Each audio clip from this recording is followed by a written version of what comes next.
Well, howdy folks, welcome back to my channel, welcome back to the workshop, welcome to another DIY video. Now I've got this sort of series of super easy DIY, I've been calling them. First one I did was this starve pedal that you can build very quickly.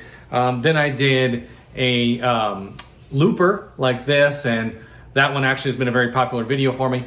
Today I'm going to do kind of the third in this series, and it is a DIY tap tempo. It's by far the easiest one I've done yet. Okay, now to build this pedal, you only need really 4 things. So let's go over what you need. So first thing you need is just a pedal patch cable like this. These like cheap ones like this work really good. And I kind of, to save time, I pre-did this, but what you're gonna do is basically cut it about in half and then strip it back. And you'll have 2 wires inside of there. One is a bare wire and one is a insulated wire. And just strip off the insulation from the insulated wire, tin both ends, and your little pigtail is ready to go. The next thing you need is a 1590 BB enclosure. I went ahead and pre-drilled this one to make it simpler, but you're gonna drill 2 half-inch holes, one on the top and one on the side. Now, I drilled them kind of in line like this, but they don't have to be. If you wanted your switch to be offset a little bit to the left or right, you could do that.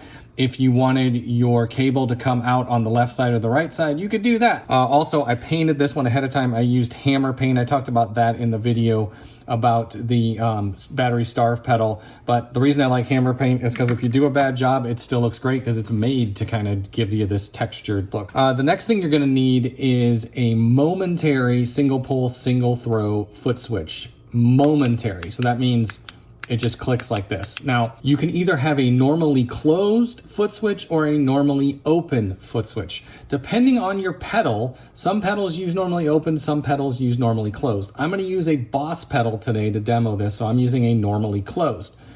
A lot of pedals use a normally open.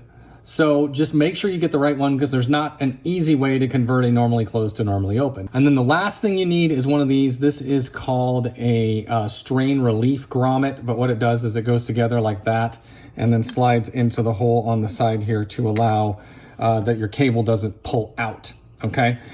If you don't have one of these, or if you can't locate one of these, you can do it with 2 zip ties. I will show you how to do that when we get to that part in the video. Okay, so first things first, you're gonna take your foot switch here and go ahead and take the nut off and put it into the hole that you drilled on the top of the enclosure like this. Now this does have a second nut here, so you can adjust the height of it. Get that like where you want, but as you can see, it kind of just sits in the middle there. And this is where I say if you drill it off to one side or something, it might give you a little more room to kind of mount it like that. But I am just gonna mount it straight like this, pointed right towards that other hole. Put this on top and tighten it down. And next you're gonna take your pigtail cable here and you're gonna feed it through the other hole. So again, if your hole's in the side or whatever, but you're gonna feed it through the hole and you are gonna solder the 2 wires to the 2 lugs of the switch. Now it doesn't matter. It doesn't matter which way you do it. It could be this way or this way. There's no like polarity here. So just whichever way feels better and solder them in. Okay, so at this point you're basically done. We just got to put in our strain relief. Now if you don't have one of these little strain relief grommets, what you can do is you can take a zip tie like this and put it on the back side so it sits like this against the back, and then put another one on the front, and it will basically do the same thing. It'll keep that from sliding in and out. But since I have one of these, what you do is you just place it over like that. You push this down in like that, and then you sort of slide it down the cable as far as you can.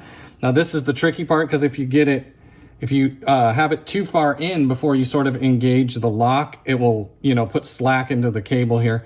So you kind of got to do your best to get it as best you can. But basically you just do that, get it in the hole and then push it in. Okay, so at this point you should have something like this if you look. And you can see this is nice and tight due to the strain relief grommet. Everything looks good. Put the back on, put the 4 screws in, and you are good to go. Okay, at this point we're done, so let's just print out a little label to put on there. I got my labeler right here. Gonna print one out, and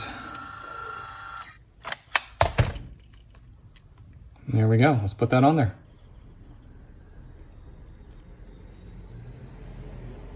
All right, folks, let's see what this little DIY thing will do. So for starters, here's my clean tone.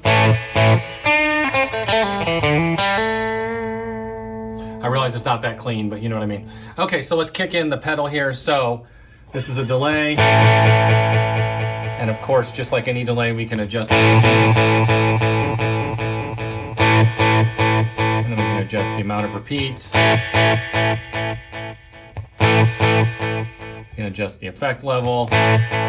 Okay, so this isn't a demo of this particular delay, but you get the picture. All right, now it has a tap tempo mode. So if we go up to here, we're in tap tempo mode. So if I just do this, you can see it's doing something, but it's not gonna respond now to this if I turn this. So that's where we need a tap tempo switch. So this is where I say you can kind of, make your pigtail whatever makes sense, because maybe if you want to have it off to the side or something, you might want it to come in, a different place. But anyway, there it is.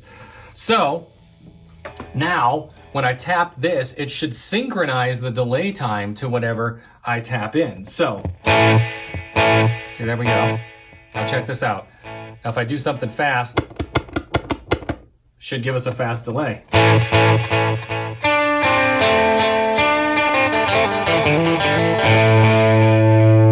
And of course we can adjust all of these things to wherever we like. So now if I go really slow with it, we should get a slow delay. There we go.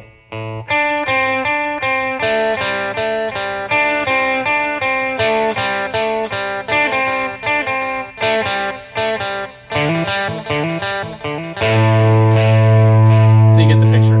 That is what a tap tempo does, and it is incredibly easy to build. So there you go. If you like what I do on this channel, I would really appreciate it if you would hit that subscribe button. I'll put that up over here. And of course, if you like the video, give it a thumbs up. I'll see you guys soon.